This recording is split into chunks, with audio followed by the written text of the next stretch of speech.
So hello guys, आज हम बहुत ही ज़्यादा फैशन में चल रही शॉर्ट कुर्ती की कटिंग एंड स्टिचिंग करेंगे। शॉर्ट कुर्ती आजकल बहुत ज़्यादा फैशन में है। तो शॉर्ट कुर्ती बनाने के लिए ये मैंने फैब्रिक लिया है। ये फैब्रिक मेरे पास 1 मीटर ही था, तो मैं इस 1 मीटर फैब्रिक से ही शॉर्ट कुर्ती बनाऊंगी। तो कुर्ती बनाने के लिए सबसे पहले मैंने इस तरह से कपड़े को 4 फोल्ड करके रख दिया है और उसके बाद मैं अपनी जो भी कुर्ती की साइज़ जितनी मेरे को चाहिए उसके हिसाब से मैं यहाँ पे निशान लगाकर अपना एक कुर्ती का टोटल लंबाई का मेज़रमेंट ले लूँगी। आप अपने अकॉर्डिंग कुर्ती की लंबाई ले सकते हैं, जितनी लंबाई आपको चाहिए उस हिसाब से आप ले सकते हैं। यहाँ पे कपड़ा मेरा कम था, 1 मीटर ही था, इसके लिए मैं यहाँ पे एकदम शॉर्ट कुर्ती बना रही हूँ। अगर आप शॉर्ट कुर्ती बनाना चाहते हैं तो इसमें कम से कम 1 मीटर से ऊपर ही कपड़ा 1.25 मीटर तक चाहिए होगा। उसके बाद मैंने अपने आप शोल्डर का नाप लिया और शोल्डर की डीप लेंथ ली। शोल्डर का नाप में मैं शोल्डर और उसकी डीप लेंथ दोनों ही 7-7 इंच रखूँगी, यानी कि शोल्डर की चौड़ाई और उसकी डीप लेंथ दोनों ही मेरी 7 इंच है। उसके बाद मैं यहाँ पे अपने चेस्ट का 4th पार्ट मार्क करूँगी और उसमें 2 इंच एक्स्ट्रा, यानी कि मैंने अपने सीने का चौथा भाग लिया और फिर उसमें 2 इंच एक्स्ट्रा ऐड किया। उसके बाद ऊपर से 14 इंच पे मैं यहाँ पे कमर की फिटिंग का निशान लगाऊंगी और कमर का चौथा भाग मेरा 7.5 आ रहा है, तो मैं यहाँ पे कमर के चौथे भाग के लिए निशान लगाऊंगी और फिर 1.5 से 2 इंच एक्स्ट्रा। उसके बाद फिर से ऊपर से 20 और 21 के बीच में आपको निशान लगाना है अपने हिप के लिए। तो यहाँ पे मैंने अपने हिप के लिए 20.5 पे निशान लगाया है और फिर हिप का चौथा भाग 9 इंच में यहाँ पे 9 इंच पे मार्क करके 1 इंच एक्स्ट्रा। यहाँ पे अगर आप लॉन्ग कुर्ती बना रहे हो तो आपको 1.5 इंच एक्स्ट्रा लेना है हिप से चौक बनाने के लिए। पर ये शॉर्ट कुर्ती है तो शॉर्ट कुर्ती में कपड़ा कम फोल्ड होता है, तो मैंने यहाँ पे 1 इंच ही लिया। उसके बाद जो निशान हमने लगाए थे उस पर इस तरह से हमें लाइन ड्रॉ कर देनी है। एक लाइन हमारी फिटिंग की है और एक लाइन हमारे एक्स्ट्रा पार्ट की है। अब उसके बाद हमें नीचे का जो घेरा है वो 11 का रखना है। तो यहाँ पे पूरा फैब्रिक हमारा 11 का ही हो रहा है, तो इस तरह से हम इस तरह से एक तिरछी लाइन करके गोलाई दे देंगे। उसके बाद हमें शोल्डर पे 1.5 इंच की गोलाई देते हुए इस तरह से निशान लगा लेना है। हमें यहाँ पे 1.5 इंच पे गोलाई देनी है। तो शोल्डर की गोलाई भी हमारी कंप्लीट हो गई। उसके बाद अब हम इस कुर्ती की करेंगे कटिंग। गाइस, अगर आपको मेरा ये वीडियो पसंद आता है तो मेक श्योर आप इसे लाइक, शेयर और मेरे चैनल को सब्सक्राइब कीजिएगा, ताकि इसी तरह के ट्रेंडी आउटफिट के वीडियोस आप तक पहुंच सके। तो यहाँ पे मैं शोल्डर की कटिंग कर रही हूँ और गले पर मैंने गले की कटिंग में यहाँ पे अभी नहीं कर रही हूँ, क्योंकि गले को मैं अलग से फ्यूजिंग पेपर पे डिज़ाइन करके बनाऊंगी। तो गला मैं बाद में इस पे आपको दिखाऊंगी। और आपको ध्यान रखना है कि जो आपने एक्स्ट्रा कपड़े के लिए सेकंड निशान लगाया है वहीं पे आपको कुर्ती की कटिंग करनी है, और जो फिटिंग का निशान है उससे आपको कट नहीं करना है। तो ये देखिए हमारे कुर्ती की कटिंग हो गई है और अब हम जहाँ पे हमारा चौक बनेगा वहाँ पे एक कट लगाएंगे, ताकि हमें स्टिच करते टाइम ध्यान रहे कि हमारा चौक कहाँ पे बनने वाला है। और एक हम कुर्ती के सेंटर में कट लगाएंगे और सेंटर कट करने के बाद हम एक भाग को साइड में कर लेंगे। जो हमने साइड में भाग किया है वो हमारा पीछे का पार्ट रहेगा, और जो आगे का भाग है उस आगे के भाग का जो शोल्डर है वहाँ पे हमें आधे इंच की गोलाई और देनी है, ताकि हमारा कपड़ा जो है वो आगे से हमारे कपड़े पे शोल्डर के पास झोल ना है। उसके लिए हमें यहाँ पे आधे इंच जितनी गोलाई में थोड़ा सा गहरा करना है। तो ये जहाँ पे हम शोल्डर पे गहराई दे रहे हैं ये हमारा आगे का यानी कि फ्रंट पार्ट रहेगा, और जो हमने अलग से निकाला था वो हमारा बैक पार्ट रहेगा। अब कुर्ती के फ्रंट और बैक दोनों हुई पार्ट हमारे कट हो गए हैं। अब हम बचे हुए कपड़े में से स्लीव कटिंग करेंगे। तो स्लीव के लिए मुझे यहाँ पे टोटल लंबाई 13 से 14 चाहिए, क्योंकि ये जो शॉर्ट कुर्ती की जो स्लीव्स होती है वो कोनी से नीचे ही अच्छी लगती है।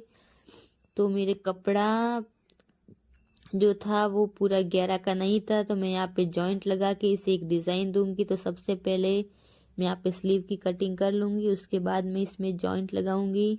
तो नीचे स्लीव के घेरे के लिए मैंने 7 इंच लिया है, 5 मेरी गोलाई और 2 इंच एक्स्ट्रा, और फिर मैं ऊपर यहाँ पे गोलाई दे दूँगी। और गोलाई देने के बाद हमारी नीचे की फिटिंग को इस तरह से ऊपर की तरफ मिला के इसे कट कर दूँगी। तो यहाँ पे हमारी स्लीव्स भी कट हो गई है।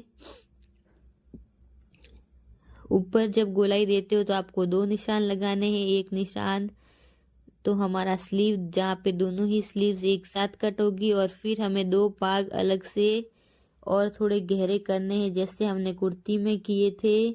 आगे वाले भागों को थोड़ा सा 1/2 इंच का एक्स्ट्रा गोलाई दी थी एक्स्ट्रा गहराई में, वैसे ही हमें स्लीव्स में भी सेम प्रोसेस करना है।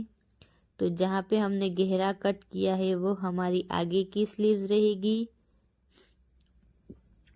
तो हमारे कुर्ती की कटिंग कंप्लीट हो गई है। अब हम करेंगे इसकी स्टिचिंग।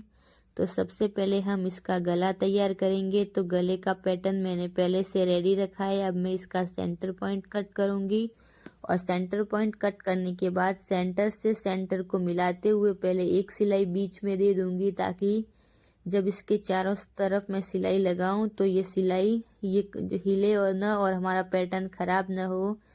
उसके बाद सेंटर सिलाई लगाने के बाद मुझे इसके किनारे पर सभी साइड इस तरह से सिलाई लगा लेनी है। ध्यान रहे कि आपको एकदम बारीक तरीके से किनारे पे ही सिलाई लगानी है, न बुकरम से ज़्यादा आगे आना है न इसके ऊपर जाना है। और जिस शेप में हमने गले का डिज़ाइन बनाया हुआ है उसी शेप में हमें एकदम प्रॉपर फिनिशिंग के साथ सिलाई लगानी है, ताकि हमारा नेक का पैटर्न ख़राब ना हो और एक प्रॉपर शेप आ जाए। सिलाई लगाने के बाद हमें सिलाई से थोड़ा स्पेस छोड़ते हुए अंदर के एक्स्ट्रा भाग को कट कर देना है, और फिर इस तरह से छोटे छोटे कट्स लगाने हैं। और कट्स लगाने के बाद हमें इस पैटर्न को पलट देना है। कट्स हम इसीलिए लगाते हैं ताकि हमारा जो नेक पैटर्न है वो इजीली पलट सके, और पलटने के बाद हमें इस पे आयरन कर देनी है। तो ये देखिए मैंने इस पे आयरन कर दी है। अब आप चाहो तो इस पे एक सिलाई लगा सकते हो, नहीं तो आप इसे बाद में हाथ सिलाई से तैयार कर देना। उसके बाद सेम उसी तरह से हम बैक पार्ट भी कट कर देंगे। तो हमारे कुर्ती के फ्रंट और बैक दोनों ही पार्ट रेडी है, और अब हम इन्हें आपस में अटैच कर देंगे। दोनों के शोल्डर्स को आपस में सिलाई के साथ अटैच कर लेंगे।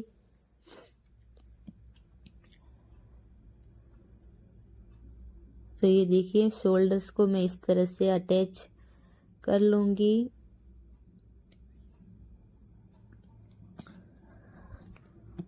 अंदर नेक के लिए मैंने दूसरा कपड़ा यूज़ किया है, क्योंकि मेरे पास कपड़ा बहुत कम था, तो उसके लिए।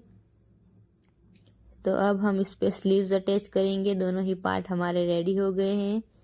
तो ये हमारी स्लीव है। अब जहाँ जो भाग हमारा ज़्यादा गहरा है वो आगे रहेगा, और उसी प्रकार से आपको रखना है कि जो हमने एक्स्ट्रा कट किया था, गहराई दी थी, वो भाग आगे रहे। और फिर हमें स्लीव्स को अटैच कर देना है, और स्लीव्स पे भी मैंने नीचे जॉइंट लगाकर इसकी लंबाई को बढ़ाया है, क्योंकि हमारी जितनी लेंथ स्लीव्स की मुझे चाहिए थी उतनी लेंथ नहीं थी। इसके लिए मुझे इसे जॉइंट लगाकर एक डिज़ाइन देनी पड़ी। तो स्लीव्स हमारी अटैच हो गई हैं। अब दोनों साइड हम फिटिंग के निशान पे सिलाई लगा लेंगे, और दोनों साइड हमें फिटिंग की सिलाई देने के बाद हम इस पे चौक बनाएंगे, और चौक बनाकर साइड के सभी पार्ट्स को फोल्ड करके हमारी शॉर्ट कुर्ती बिल्कुल रेडी हो जाएगी।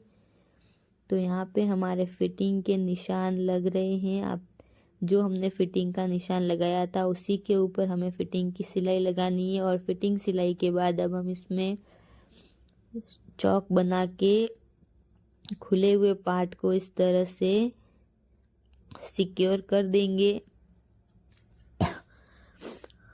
और इसके बाद हमारी कुर्ती बनके बिल्कुल रेडी है। आप देख सकते हैं इसका लुक बहुत ही ज़्यादा अच्छा आया है। तो आई होप गाइस आपको मेरा आज का ये कुर्ती डिज़ाइन का वीडियो पसंद आया होगा। आजकल शॉर्ट कुर्ती बहुत ज़्यादा इन ट्रेंड है, तो आप भी इसे ज़रूर बना के ट्राई कीजिएगा। और आप इसे जीन्स, ट्राउज़र, प्लाजो किसी के साथ भी वेयर कर सकते हैं और ये बहुत ही अच्छा लुक देगी आपको। और यहाँ पे स्लीव्स की लंबाई को बढ़ाने के लिए भी मैंने यहाँ पे स्लीव में एक डिज़ाइन देके एक जॉइंट दिया है। तो इस आइडिया को भी आप फॉलो करके, अगर आपकी स्लीव में कपड़ा कम पड़ रहा है तो आप भी इस डिज़ाइन को फॉलो करके उसे अपनी स्लीव्स में एक जॉइंट दे सकते हैं। सो गाइस आई होप आपके लिए मेरा आज का वीडियो हेल्पफुल रहा होगा। अगर आपके लिए हेल्पफुल रहा है तो मेक श्योर आप इसे लाइक, शेयर और मेरे चैनल को सब्सक्राइब करें।